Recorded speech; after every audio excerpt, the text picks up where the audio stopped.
stick fighting techniques with your self-defense walking cane.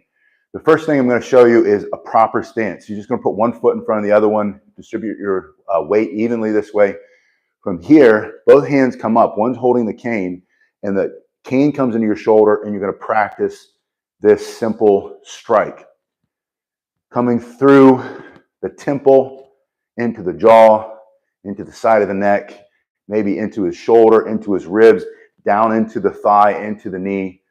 Just this basic first angular strike comes from basic stick fighting.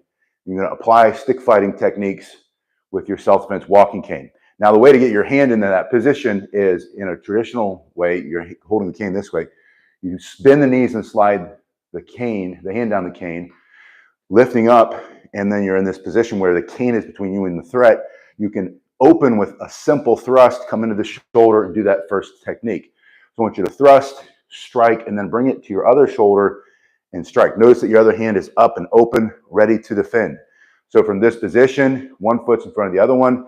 Make yourself a smaller target, bend the knees, bring it up into this position. There's a thrust, angle 1, angle 2, and then I want you to bring this straight across. Think about striking his chin, his ear, his temple, maybe turn off his operating system. You're going to ask yourself, what can I remove or destroy for self-defense? You're going to break his jaw, break his elbow, hit him here and knock him out, all for self-defense.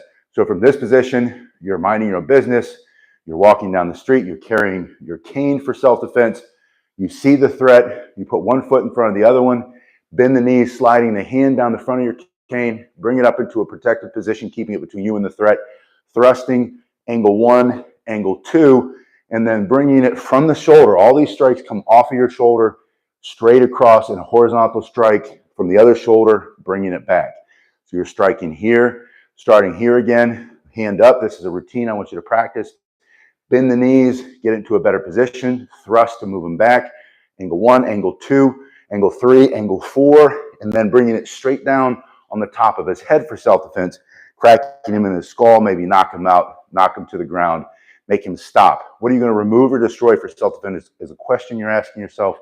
That principle comes from Tim Larkin's book, When Violence is the Answer. I put the link to the self-defense canes and to Tim Larkin's book down below so you can read it for yourself. It's a great book if you're interested at all in self-defense. Douse Amp says, glad to be here. Red Dog, good morning. Good to see you. Good afternoon if you're here. Michael, it's good to see you. Michael Sanchez is here. So we start in this position. Again, minding your own business. You're walking down the street. You carry the perfect gray man option. You're allowed to bring this with you anywhere and everywhere you go. Americans with Disabilities Act protects you that way. Most other countries, if you don't live here in the United States, they have similar rules and laws allowing you to bring a mobility device with you. And then you know that it doubles as a self-defense tool. It's one of the most perfect there is because you can apply all stick fighting techniques to your self-defense walking cane. So from here, one foot's in front of the other one. Your hand is open as you bend, sliding your hand down the front, bringing it up. You have that thrust. I want you to practice these basic strikes, coming across here, coming down here. If you wanted to add a strike, turn your palm up and bring it through.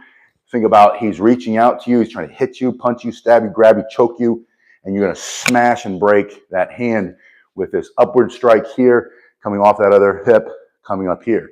So from this position, hands up and open, bend the knees, thrust, angle 1, angle 2, bring 3 and 4 up here, 5 and 6 coming through horizontally, 7, and then grab it and smash this hard bar of oak into his teeth, smashing his teeth down his throat or moving him back.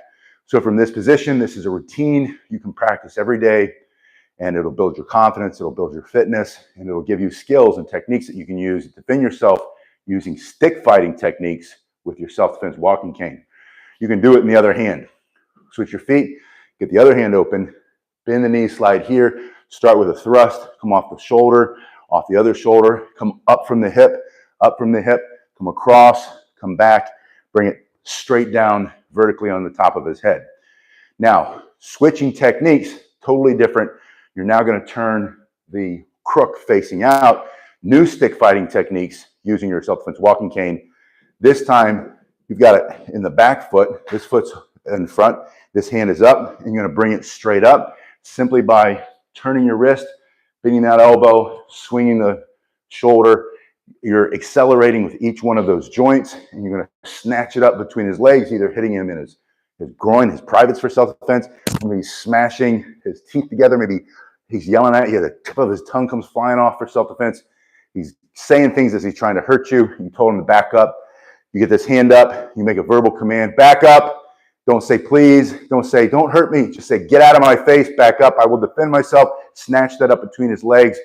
After you hit him there, or even if you miss, swing it down, cracking him on the top of his head simply by turning from palm up to palm down. It's going to swing through your hand here.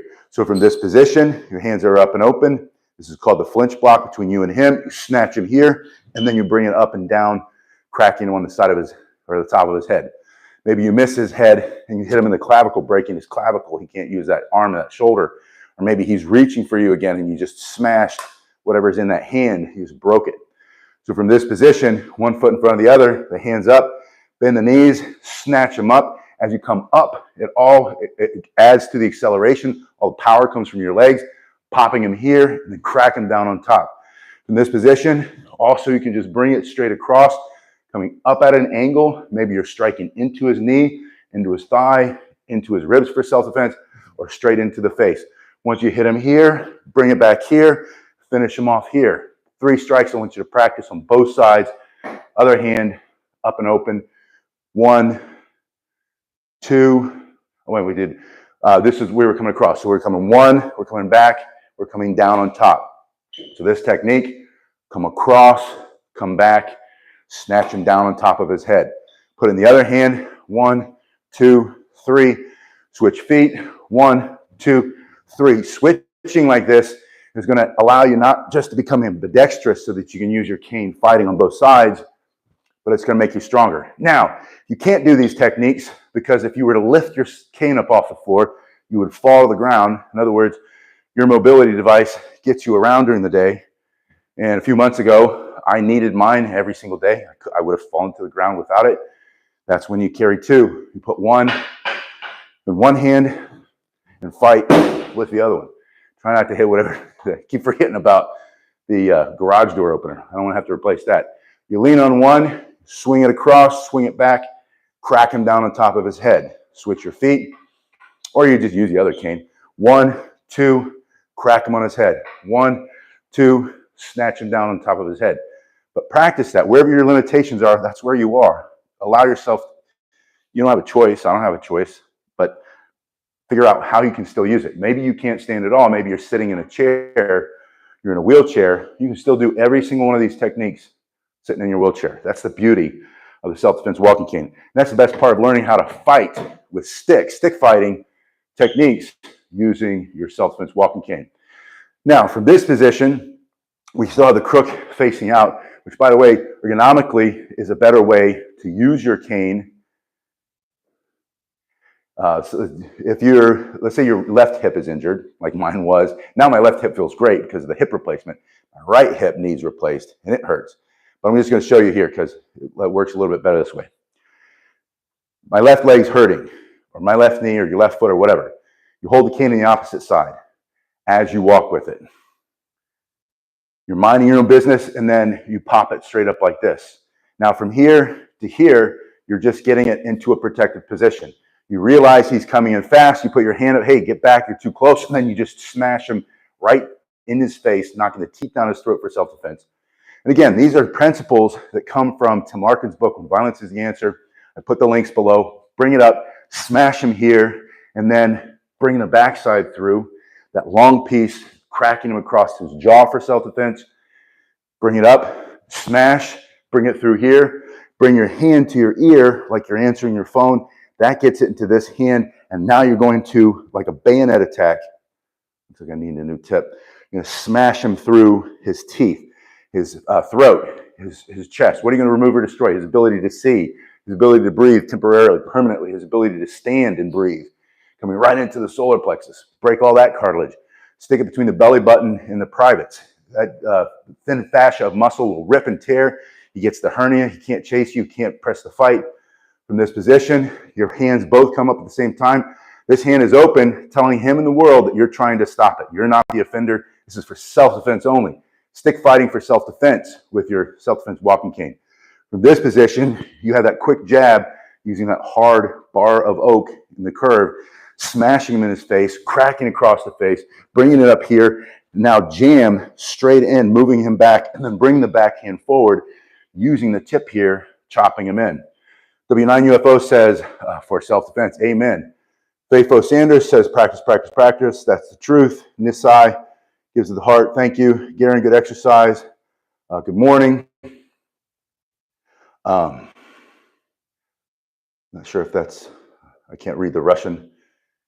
Alita, it's good to see you. It's good to see everybody here on the live chat. I really appreciate when you guys come on. I appreciate training with you. It feels like we're in the dojo together. We're training together for self-defense.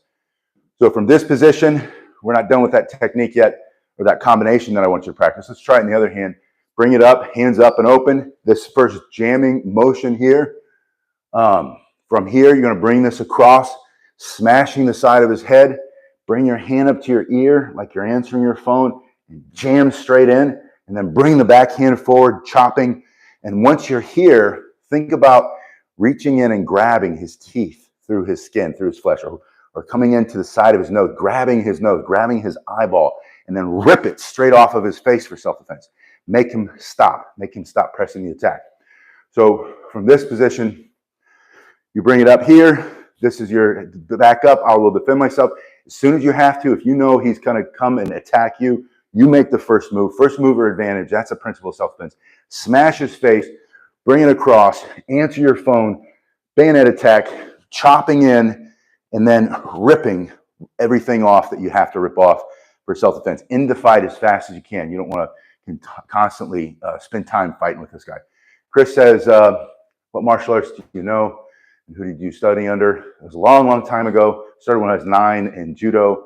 I've done taekwondo, karate do, Shotokan, done some jiu-jitsu, some old school jiu-jitsu, some small circle jiu-jitsu, some Brazilian jiu-jitsu. Done a lot of boxing, done a lot of Western wrestling. Most of the time I've spent have been in the study of sticks and weapons. Oh, FMA, can't forget the salat, the Kali, Arnis, Eskrima. Hand up, smash his face. Bring the backside across, bring it into your ear, smash, grab, rip. I want you to practice that. Make that a technique. Now that's some stick fighting techniques. We've got so many ways to use this in stick fighting. I wanted to show you three things I want you to practice with when you practice this technique. The first one is going to be the spin. Starting with your palm facing the sky. I was going to say, if you drop your weapon, follow it and do some push-ups. But I'm already super sweaty. I got to go pick up the kids in a minute. So I need to get unsweaty, or I'd drop and do some push-ups. We'll do it next time. So you're swinging here, and then you're going to bring your hand across and back, kind of like you're slapping the taste out of his mouth, and then the backhand for self-defense, right? So you start with a spin, and the purpose of the spinning is to build that callus on your hand. It's also to teach you spatial awareness, timing and distance, proprioception. It's also to allow you to swing that in and smash it across his face as hard as you can. So we're learning all of that as we do this. This is a practice that I want you to adopt daily when you practice stick fighting techniques with your walking cane for self-defense. Now, you might not have one of these Cane Masters canes. This is the gold standard for self-defense canes. You can't get a better self-defense cane than a Cane Masters cane. I put the link below if you want to see what they cost. This is the least expensive. This one is more expensive. And this one is the most expensive. This one I don't use that often because it's a gift. I'm holding it for somebody who got it at an auction. All right, so you spin it, bring it across the body and back. When you're ready to, you put it into the other hand and you spin it, bring it across the body and back. You can leave it over here and spin it, bring it back. But the whole purpose of this spin is to kind of break up your routine. It's cross-training. It's kind of like a boxer skipping rope. Well, I haven't been able to do this in a long time because I wasn't allowed to bounce on my hip for the last 3 months. I don't know if I'm supposed to now. So we'll leave it at that. Anyway, so you're spinning, bring it across and back, bring it over your hand this way. Oh, I was going to say, if you don't have a cane master's cane, if your crook isn't this wide and it's more of a traditional cane, simply cant your hand to the side so that it's turned a little bit, and you'll still be able to spin it. Before I was able and blessed to get a cane master's cane, I used regular store-bought canes. The reason I like the cane master's cane so much better is this is about $50. The other ones were about $10 to $12, but I would break one every 3 or 4 months in training. These don't break, or I'm sure they can. Anything can be broken, but I haven't been able to break them, and I've had this one for a couple of years now. These will last you forever. So instead of buying a new one every 3 or 4 months because you break them in training, buy one for $50 and save yourself a whole bunch of money that you would buy cheap canes with. That's something, it's a principle, it's hard to get through my hard head. You know, don't go cheap. Every time I go cheap, I pay for it, literally. All right, this exercise, before we get to this one, I want to show you something else that I do a lot of that I want you to do to make yourself a better self-defender, to be able to better defend yourself and your family. All the strikes, all the punches, all the elbows, all the stick fighting techniques with your self-defense walking cane, the power comes through your legs from the floor, from the ground up, no matter what you're hitting with, right? Everything comes from the legs. So you have to have powerful legs. Hey, Johnny Murphy, it's good to see you. Avani Sharma, what advice would you give to a person who wants to start martial arts? Find a good instructor. Find somebody who is not super arrogant. There are a lot of arrogant guys out there. But find somebody who can control their arrogance. Find somebody who's not full of poo, who's not lying to you. There are a lot of martial artists who are phonies and fakes that will try to trick you into believing that they know more than they do. Just have a conversation with them. Trust your instinct, especially if you think about, like, if you find somebody and they're arrogant and they tell a lot of stories and they act really tough, and maybe they even have a phony accent. Met plenty of those. They don't look Korean, they don't look Japanese, they don't look Chinese, but they try to talk like it. I've met some of those guys. Anyway, trust your gut. Find a good person, somebody you can learn from, and start there, or start online. If you don't have somebody, a lot of people live in areas where there's no martial arts instructor. Start online. Start like you're doing now. Train with me. Train with others on the internet. It's not the same as training in person, but it's better than nothing, and it'll get you ready for when you do find somebody. There will be a time in your life where you do find an instructor. All right. Malachi, good to see you. And Doug, great to see you, Doug. All right, so this is what I want you to practice. Put it in front of your body, put your hips out, and then squat. And by squatting, even if your legs aren't as strong as they used to be, or you have real limitations because of disabilities or injuries, or just the way you were born, or whatever it is, or you're just getting older and you're not as strong anymore, this is going to take a lot of the pain out of your knees, out of your joints, because you're unweighting your body. It's like in the gym, they have these machines where you put the pin in the weight deck, and then you grab the pull-up bar or the dip bar, you put your feet on the little pad, and then the weight is lower, so you can actually do pull-ups if you haven't done them in a long time, or if you've never been able to do them.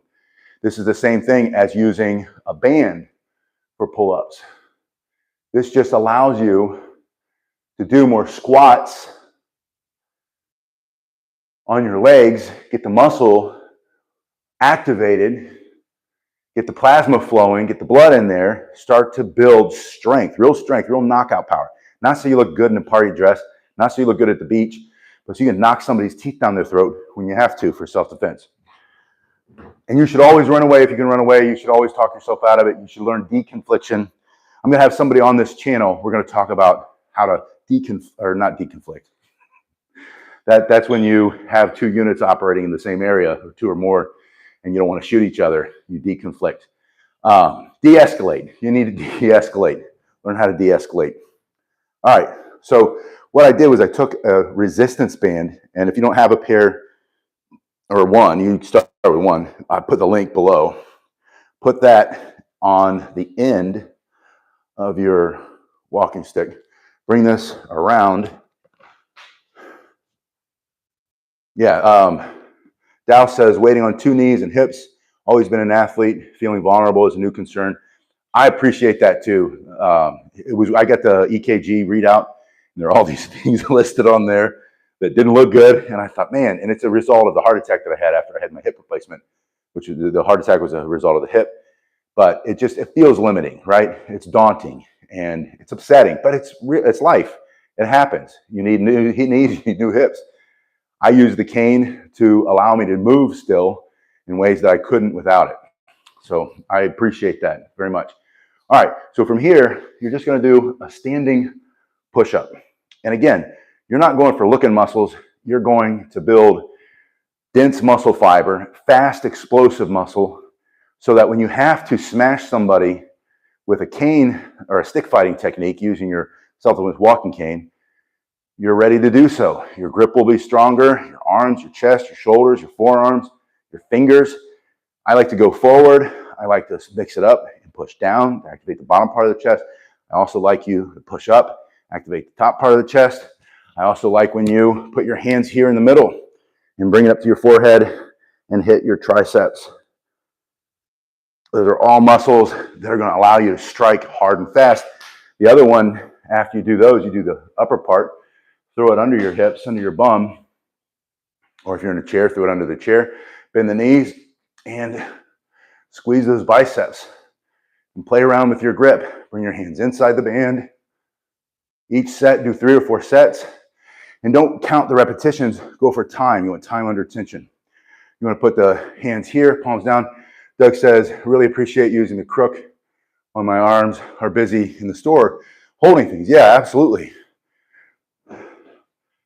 Doug's talking about this. You put it like this, and then you're getting your stuff, kind of like you would carry an umbrella that also has a crook. Turn your palms down, bend the knees, hips back, stomach up and in, abs tight.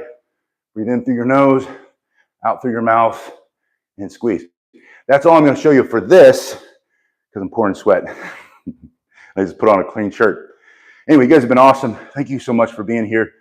Learn how to defend yourself with sticks, fight with sticks, use stick fighting techniques, using your self-defense walking cane. If you need a self-defense cane, look at the links below. I put the link to the book, When Violence is the Answer by Tim Larkin below. And I have links if you need an exercise band. Or, been making a lot of sticks lately. If you want to learning how to fight with a short stick like a Japanese tanbo, that's what this is. These are super inexpensive, easy to carry. You can make them yourself, get a dowel rod, cut it in half. Or if you want to send me one of mine, check the link below. But learn how to fight with one of these, and then you'll know how to fight with one of these or any other stick. The whole point of stick fighting is not to replace a self-defense tool that you might also carry, because I carry this. As soon as I get back in the car, it goes back here, and then because I'm in an area where I want to be able to protect myself and my family if I need to. But I also have sticks all around me. I have these in the car. I get out of the car, pump my gas, and I always have this one. I brought this in just to show you using 2 canes. But this one lives in my car between the console and the passenger side. And then when I get out and I pump gas, I hold it, pump my gas into the car. And then if someone were to approach, hey, you're getting too close. Or if they come running up, just bring it up, snatch them between the legs, crack them on the top of the head, bring it across the face, back and down, finish them off. You have options, is my point. So carrying one of these doesn't mean you can't also learn how to fight with one of these. So learn stick fighting techniques using your self-defense walking cane or any other walking